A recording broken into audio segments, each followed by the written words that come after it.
काय सांगाल आज मनोज जरांगे पाटील यांचा लढा त्याला खरोखर यश मिळालंय की नाही मिळालंय, काय तुमची भूमिका याचिका करता?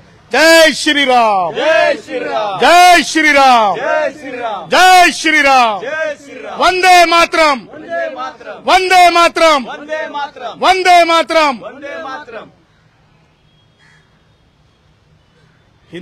हिंदुस्थानातील या महाराष्ट्रामध्ये एक माझ्यावर अशी जिम्मेदारी आहे की खुल्या वर्गातील मग ब्राह्मण असतील, वैश्य असतील, जैन असतील, जे जे कुणी असतील, जे खुल्या वर्गातले आहेत, मग ते मागासांमधले गुणवंत असतील, त्यांच्या अधिकाराच्या जागा साबूत ठेवणे, त्या अधिकाराच्या जागांवर गदा न येऊ देणे, ती एक जिम्मेदारी आहे.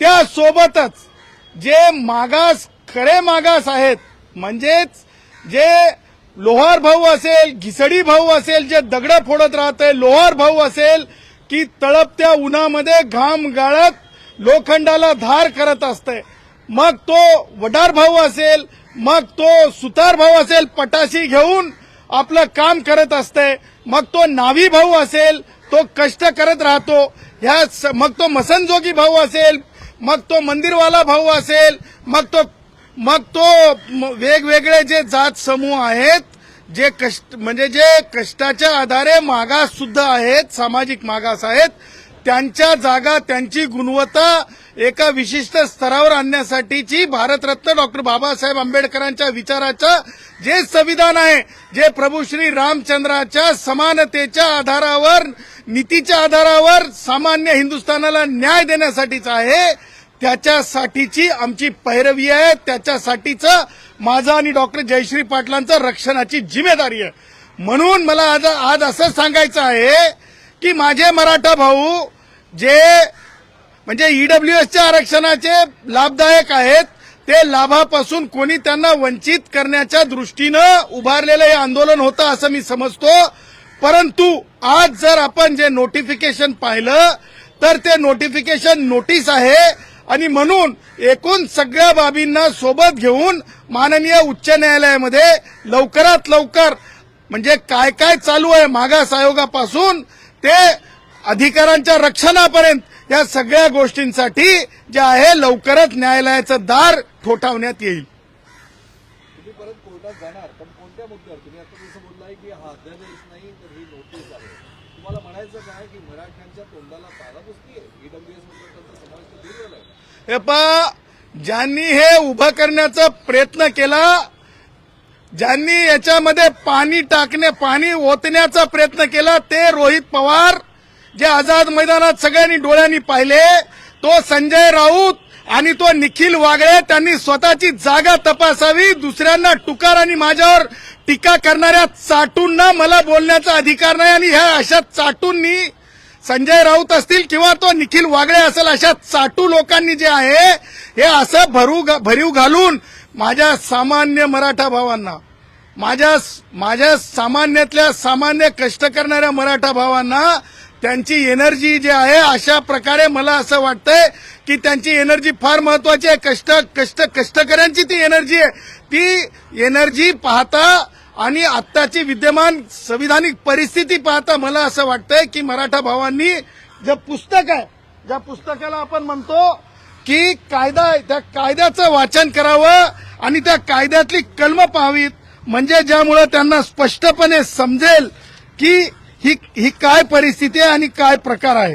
त्यामुळे मला हे म्हणायचं आहे की जे आतापर्यंत बोललं गेलं सगळ्या सोयऱ्यांच्या संदर्भानं, त्या कायद्यामध्ये ऑलरेडी अंतर्भूत आहे आणि अंतर्भूत असल्यामुळं मला असं म्हणायचं आहे की ज्या गोष्टी अंतर्भूत आहेत त्या गोष्टींवर ज्या प्रकारे एनर्जी, ज्या प्रकारे आपण ज्याला म्हणतो की म्हणजे वेळेचा अपव्यय, ज्या प्रकारे मला म्हणायचं की मनुष्यबळाचं झालेलं नुकसान, ह्या सगळ्या गोष्टी फार महत्वाच्या आहेत आणि म्हणून मला असं वाटतंय की कोणी सुद्धा या गोष्टीला विजय उत्सव वगैरे वगैरे वगैरे वगैरे माझं हे म्हणणं आहे की आपण संविधानिक भूमिकेसाठी असतंय, आरक्षण जय पराजयाचं लक्षण नसतंय आणि त्यामुळं जिथे पुस्तकाच्या ओळीवर हे सगळं चालत असतंय तिथे मला असं वाटतंय की अशा प्रकारे दिशाभूल करणारी बाब असू शकते जरंगेंकडून.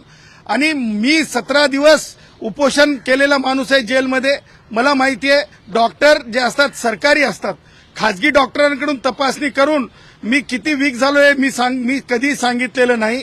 आणि मला माहिती आहे की उपोषणाच्या पत्रामध्ये जेव्हा तुम्ही लिहून देता की खाण्यापिण्याची व्यवस्था करून द्या, खजूर, आता मी तर खजूर खात नाही, दूध, मी तर दूध पित नाही, त्याच्यामुळे ह्या सगळ्या गोष्टी लक्षात घेता हे एक मी असं म्हणेल की वेगवेगळे म्हणजे स्टंट असतात, त्याच्यापैकीचा एक पॉलिटिकल स्टंट रोहित पवार असेल किंवा संजय राऊत असेल किंवा निखिल वागळे सारखे कोणत्याही पत्रामध्ये आज त्यांना नोकरी नसलेले लोक असतील त्यांनी हे उभं केलेलं कुभांड होतं आणि ते कुभांड कोणत्याही कायदेशीर प्रक्रियेला म्हणजे टिकणारं नाहीये आणि ते टिकू शकत नाही. डंके की चोट पे मी सांगतो.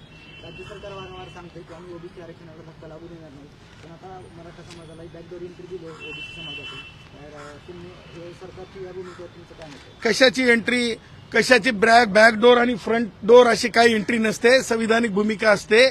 आणि मला माझ्या ओबीसी भावांना आणि खुल्या वर्गातील भावांना हेच सांगायचंय, तुमच्या अधिकाराचा रक्षक, एक सेवक, एक शिपाई म्हणून मी आहे. कोणी सुद्धा पॅनिक व्हायची गरज नाही. मला अनेकांचे फोन येत आहेत, कोणती बॅकडोर एंट्री असा प्रकार कायद्याच्या संहितेमध्ये नाही. आणि पुरेपूर मी तुमच्या एक गोष्ट आपल्या माध्यमातून आश्वासित करू इच्छितो की कायद्यामध्ये व्हॅलिडिटी नावाचा प्रकार आहे, कायद्यामध्ये 2000चा कायदा आहे आणि त्याही पुढे जाऊन मला सांगायचं आहे की अशा प्रकारची एंट्री, बॅकडोर एंट्री कायद्यामध्ये तरतूद नाही. आणि माननीय मुंबई उच्च न्यायालयाच्या औरंगाबाद म्हणजे आता छत्रपती संभाजीनगर खंडपीठाने माननीय न्यायमूर्ती BH मार्ल्यापल्ले साहेबांनी स्पष्टपणे डिसिजन दिलेला आहे की कुणबी भाऊ जे मराठवाड्यातले आहेत ते कुणबी भाऊ हे मागास कुणबी नाही आहेत, हे स्पष्टपणे सांगितलेलं आहे. तो कायदा आहे आणि मला असं वाटतंय की सरकार असो किंवा जरंगे असो हे कायद्यापेक्षा कोणी सुद्धा मोठे नाहीत. त्याच्यामुळे डंके की चोट पे फक्त चर्चा होऊ शकते, अशा प्रकारच्या नोटिसेस दिल्या जाऊ शकतात, परंतु कोणत्याही प्रकारे कोणीही अधिकारी जे आहे अगोदर मार्लापल्ले साहेबांची जजमेंट बघेल आणि त्याच्यानंतरच सर्टिफिकेट. मला सांगा, कालपासून जरंगे बोलत होता, काय बोलत होता की म्हणत होता की 37 लाख प्रमाणपत्र वाटण्यात आले. मला सांगा तुम्ही 3700 प्रमाणपत्र सुद्धा दिले जाऊ शकत नाहीत. हे 37 लाख प्रमाणपत्र माननीय सर्वोच्च न्यायालयाचा जो पहिला निकाल लागला म्हणजे SCBC म्हणजे ओबीसीच्या संदर्भात ते प्रमाणपत्र आहेत. त्याच्यामुळं दिशाभूल करून घेऊ नये आणि अशा प्रकारच्या स्टंटबाज आंदोलकांना मला वाटतंय की फार जास्त त्याच्यावर बोलून वेळ वाया घालण्याचं काही कारण नाही. सगळे सोयरे दिशाभूल करणारी माहिती मराठा आंदोलकांना दिली आहे. जरंगे पाटलांचं ज्ञानच काय मला माहिती नाही. जरंगे पाटील कोणत्या लॉ कॉलेजमधून पास झालेले आहेत किंवा जरंगे पाटलांनी कोणत्या विषयात डॉक्टरेट केलेली आहे किंवा जरंगे पाटलांनी कोणती याचिका दाखल केलेली आहे. हा, मराठा समाजामधले अनेक विद्वान लोकही आहेत, त्यांनी म्हणलं तर वेगळी गोष्ट आहे. विनोद पाटील असतील किंवा दत्ताभाऊ पाथरीकर असतील, ही मोठी माणसं आहेत, त्यांनी म्हणलं एखाद्या वेळेस तर मी समजू शकतो.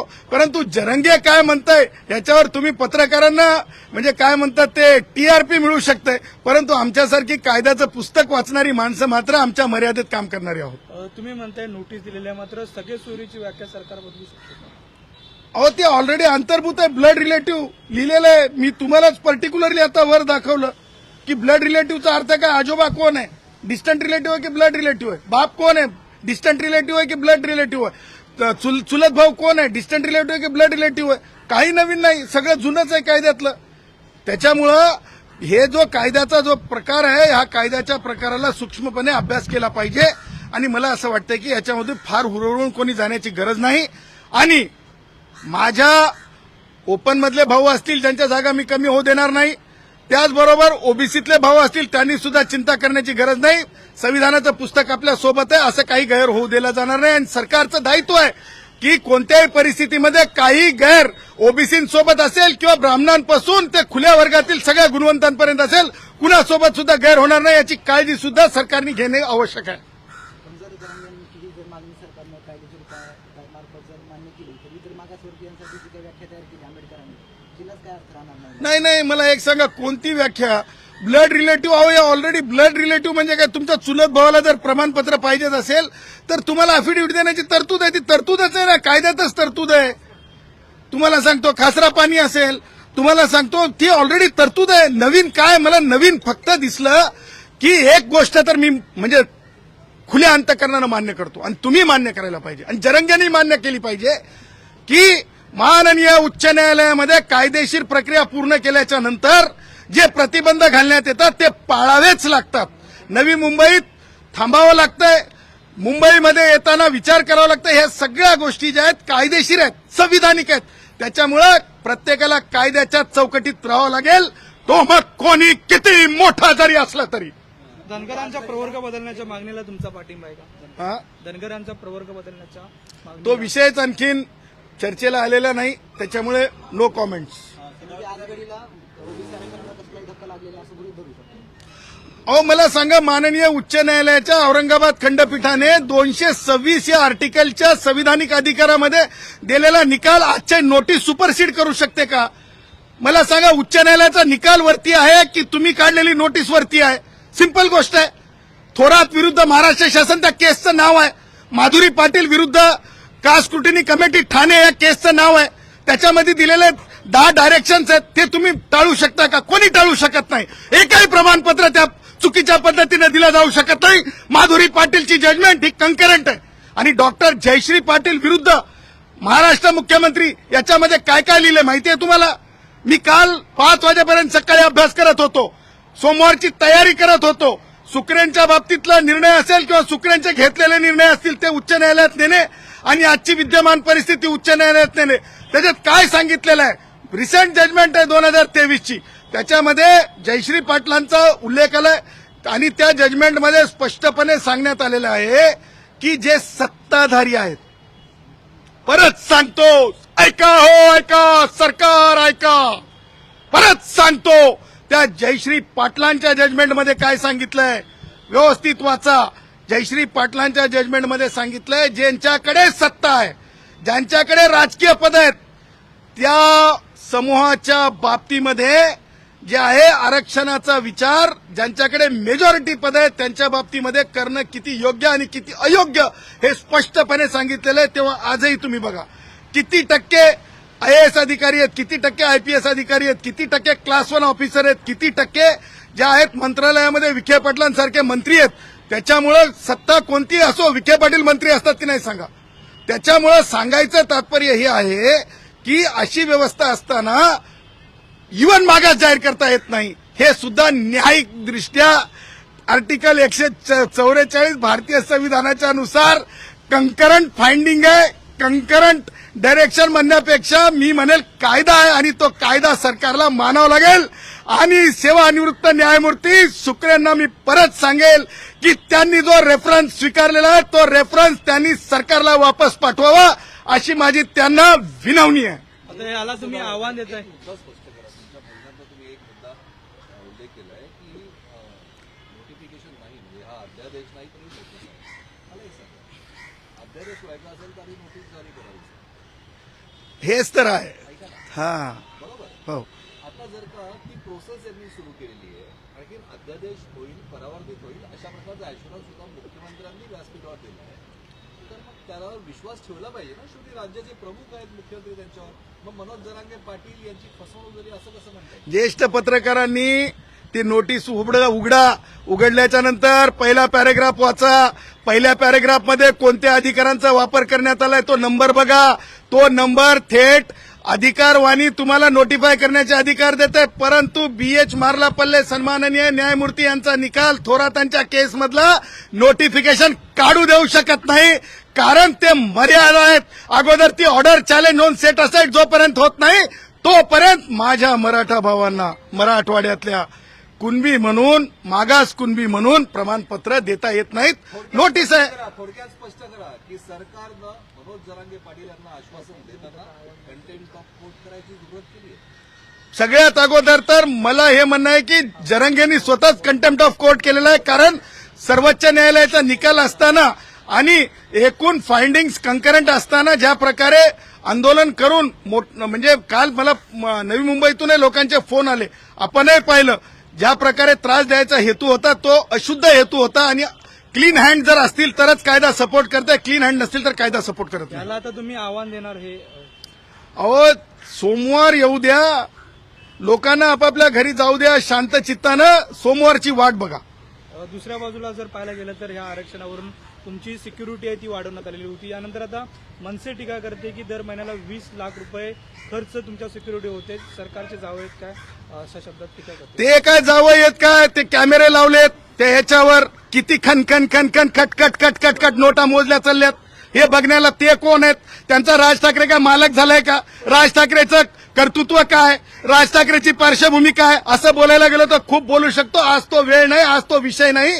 त्यांनी टोल नाके बघावे आणि टोल नाक्यावरले किती पैसे मोजले चालले ते बघावे. त्यांनी सरकारला शहाणपण शिकवण्या एवढं आणि माझ्यावर टीका करण्या एवढे ते मोठे नाहीत. 1 to 1 राज ठाकरे सदावर ते येऊ द्या. मी सांगतो, कोणी कार्यकर्ते छोटी छोटी माणसं बोलत असतील तर त्यांच्यावर मी रागवणार नाही. तुम्ही याचिका केली होती, तुमचा एकंदरीत विरोध होता या एकंदरीत जरांगीच्या मागण्या, पण मागण्या पूर्ण मान्य नाही झालेल्या दिसत आहेत एकंदरीत आपण बघतोय. तर आता तुमची नेमकी भूमिका काय आहे? बघा, मागण्या कोणत्या हो, मागण्याला काहीतरी संविधानिक आधार लागत असतो. माझा मराठा समाज जो आहे ना तो सामाजिक मागास नाही. आणि खजूर खाऊन दूध पिऊन माझ्या स्वतःच्या डॉक्टर, अहो मला हे सांगा, मी तर नाही खात. माझ्याकडे कोणी डॉक्टर तारक नाही, माझ्याकडे तर सरकारी डॉक्टर होते, आपण सगळ्यांनी बघलेले आहेत. त्याच्यामुळं मला हे म्हणायचं आहे की अशा प्रकारे बघा, लक्षात ठेवा, सत्य टिकतंय, दूध का दूध पाणी का पाणी. थोडं थांबा, सगळ्यांच्या लक्षात येईल काय होतं आणि काय नव्हतं. ओबीसी आरक्षणाच्या बचावासाठी तुम्ही न्यायालयीन लढाई पण लढणार आहात, पण वेळ पडली तर रस्त्यावरची लढाईला तुमची तयारी आहे? काय गरज आहे, अत्यंत संविधानिक पुस्तकावरला आधार आहे. मला काय म्हणजे काहीतरी मिळवण्यासाठी काहीतरी आटापिटा, मला 2च लेकरं आहेत आणि मी स्मॉल फॅमिलीवर विश्वास करणारा माणूस आहे. मी काय बाबा, मी जन्माला काही 4-5 लेकरं घातलेले नाहीत.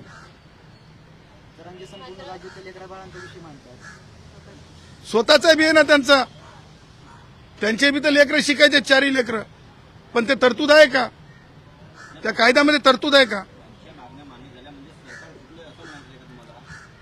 कोणत्या मागण्या मान्य झाल्यात? झुकण्याचा आणि म्हणजे विरोध करण्याचा आणि उभं राहण्याचा काय संबंध आहे? अहो मला एक सांगा, हे काय राजकारणाची निवडणूक होती का गुलाला उधळायला? आम्ही सर्वोच्च न्यायालयामध्ये जिंकलो, सामान्यातला सामान्य ओबीसी सर्वोच्च न्यायालयामध्ये जिंकला, सामान्यातला सामान्य ब्राह्मण सर्वोच्च न्यायालयात जिंकला, असं म्हणायचं का? नाही. ह्या संविधानिक भूमिका असतात, त्याला चुकीच्या पायंडाने नेऊ नका, याला राजकीय स्वरूप देऊ नका, एवढंच माझं म्हणणं आहे. सामाजिक भावनेचा अवमान कोणी करू नये असं जरी तुम्ही म्हणत असला तरी सामाजिक भावनाही असते. पण या सगळ्या विषयात ज्या सरकारवर तुम्ही तोडसूट घेत आहे त्या सरकारमधले एक मंत्री छगन भुजबळ यांनी आरोप केलाय की मनोज जरांगे पाटील यांना दिलेलं आश्वासन ते फसवं आहे. ईडब्ल्यूएस मधनं मराठ्यांचा जो लाभ मिळत होता तो आता मिळणार नाही.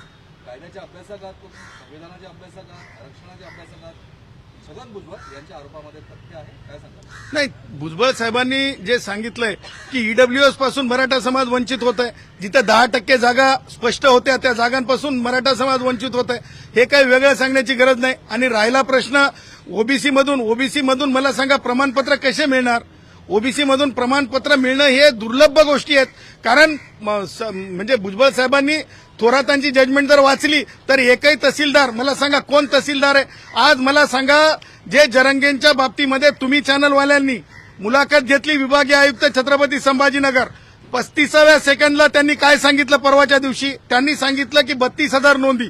तुमच्या पत्रकारांनी विचारल्या काय ते 52 लाख, किती 52 नाही 54 लाख, त्याच्यावर त्यांनी काहीच बोलले नाही. कारण त्या ज्या नोंदी आहेत त्या एकूण जे महाराष्ट्रातले जे खरे म्हणजे मागास एसईबीसी आहेत, कुणबी आहेत, त्यांच्या संदर्भातले आहेत. त्याच्यामुळं मला असं वाटतंय की राजकारण्यांनी राजकारण करावं, परंतु म्हणजे संविधानिक विषयाला घेऊन आणि खास करून म्हणजे याच्या बाबतीमध्ये, आरक्षणाच्या बाबतीमध्ये गलिच्छ राजकारण करू नये, सगळ्यांची जिम्मेदारी आहे. माझ्या मराठा भावांनी सुखरूप आपल्या घरी जावं, कारण ते सुद्धा माझा श्वास आहेत.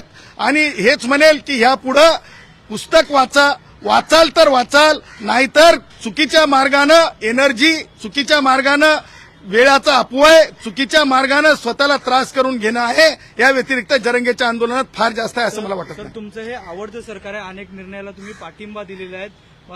हा निर्णय तर सरकारनंच दिलेला आपल्याला पाहायला मिळतंय. मग नेमकं चुकीचं कोण, सरकार चुकीचं की एक लक्षात ठेवा, सरकार मायबाप असते. जरंगेंनी काय सांगितलं, सगळे सोयरे. तुम्ही स्वतःच वर होतात, मी तुम्हाला पुस्तकातली व्याख्या दाखवली. सगळे सोयरे जवळ, सगळे सोयरे आणि ब्लड रिलेटिव्ह याच्यात काय फरक आहे? ब्लड रिलेटिव्ह असेल तरच सगळा सोयरा असते.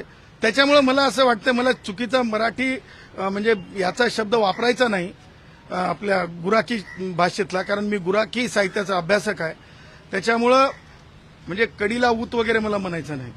त्यामुळं नवीन काही आहे असं वाटत नाही मला. सिंपल आहे आणि सगळ्यांनी सुखरूप घरी जावं, जरंगेंनी सुखरूप जावं. जरंगेंनी म्हणजे उपवास खरंच केला असेल तर स्वतःच्या प्रकृतीची काळजी घ्यावी. त्यांची मान्यता आहे की त्यांच्या मागण्या पूर्ण झाल्या आहेत. काही शुभेच्छा आहेत का त्याच्यासाठी? कोणत्या मागण्या तुम्ही तरी सांगा पूर्ण झालेल्या आहे? 1 2 3 4 मला सांगा. 307 सारखे गुन्हे वापस घेऊ शकतात का? मला सांगा 307 सारख्या गुन्ह्याला रिपोर्ट फाईल केला जाऊ शकतो का?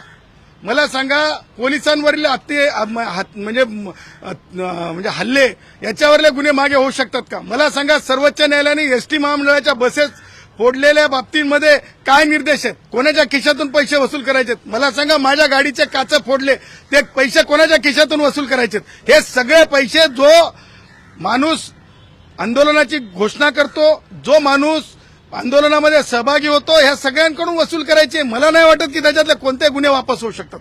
मला नाही वाटत की माननीय मुंबई उच्च न्यायालयाच्या मार्लापल्ले साहेबांच्या जजमेंटच्या नंतर सरकारचं हे काय नोटीस काय ते टिकू शकते. त्यामुळे मला तुम्ही सांगा की कोणती मागणी 37 लाख कोणते कुणबी मराठा आहेत त्यांना मिळाली का सांगा मला तुम्ही. हां बोला. हो, सोमवारी इत्थंभूत सगळी गोष्ट आपल्या समोर येईल. थोडी वाट बघा. तुम्ही न्यायालयात सोमवारी जाणार आहे का? आणि भुजबळांनी जी बैठक बोलवली आहे, तुम्ही त्याच्यात सहभागी होणार का? ओबीसी नेत्यांशी तुम्ही चर्चा करताय? मला जे मानवतासाठी काम करतात त्यांच्या सगळ्यांकडे जावं वाटतंय. मग राष्ट्रीय स्वयंसेवक संघ असेल, भुजबळ साहेबांचं संघटन असेल, बौद्ध भिक्खू संघ असेल, सगळीकडे जायला आवडतंय मला. परंतु माझ्या वेळेअभावी बऱ्याच ठिकाणी मी जात नाही. तुम्ही पाहिलं का मला एखाद्या आंदोलनाच्या मंचावर?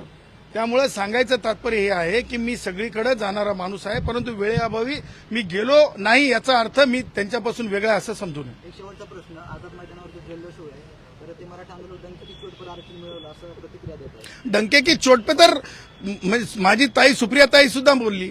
त्याच्यामुळे डंके की चोट पे हे मी दिलेलं ब्रीद आहे, मी दिलेली वाक्य आहे, शब्द आहे. त्याच्यामुळे अनेक जण बोलतात आणि बोललं पाहिजे. याचा अर्थ ते लावून काही हो म्हणलं तर हो होत आहे असं नसतंय. नाही, मला फॉलोअर्स वाढवायची चिंता नाही. कारण मी जयश्री पाटील आणि माझे 2 आमचं इचूचं बिराड, म्हणजे इचू म्हणायचं नाही पण बिराड आमचं पाठीवर असते, तेवढ्यात आम्ही आनंदी आहोत. आणि हे ब्राह्मणांपासून ते वैश्यांपर्यंत सगळ्यांची काळजी घेण्यासाठीचं दायित्व आम्हाला दिलेलं आहे. ओबीसींची काळजी घेण्याचं दायित्व आहे. शेड्यूल कास्ट, शेड्यूल ट्राईबची काळजी घेण्याचं दायित्व आहे. देशामध्ये जे कोणी कष्टकरी आहे, स्ट्रीटवरला माणूस असेल, बाळ असेल, आजारी माणूस असेल, सगळ्यांचं दायित्व आमच्यासोबत आहे. त्याच्यामुळं ती आमची जिम्मेदारी म्हणून आम्ही वागतो. रॉयल्टी